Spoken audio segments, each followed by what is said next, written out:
Panibagong panalo na naman ang naitala ng Onyx PH sa Mobile Legends Professional League Season 16. Isang tagumpay na nagpatibay ng kanilang pwesto sa upper bracket habang papalapit ang playoffs. Ang detalye alamin sa ulat ni teammate JB Junio.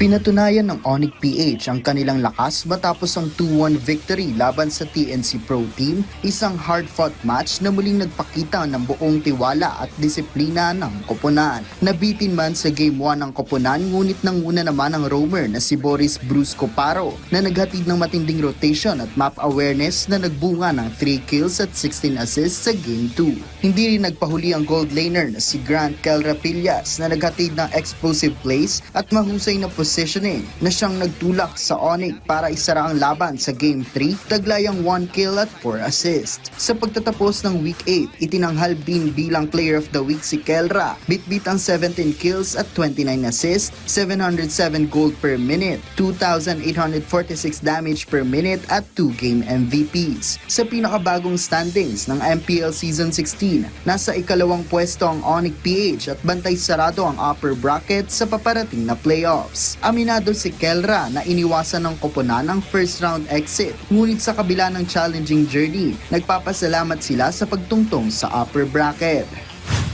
Sobrang saya kasi may chance kami, nakalagpas agad kami sa first round exit sa day 1. Yun talaga, pero nung nakaraan di ko na inisip Sinisip ko na lang maglaro kasi parang wala na kami chance mag-upper bracket, pero ngayon, nasa upper bracket kami, sobrang thankful kami.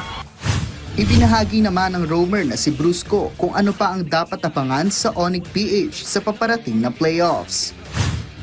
Expect nyo sa playoffs na mas mag-i-improve pa kami. Parang hindi pa ito yung best performance namin ngayon. Sa tagumpay nila laban sa TNC Pro Team, muling ipinapakita ng Onyx PH na sila'y handa ng magpakitang gilas, bitbit ang pagkakakilanlan bilang Kings without a crown sa mga susunod na laban ng MPL Season 16. JB Junio para sa Atletang Pilipino para sa Bagong Pilipinas.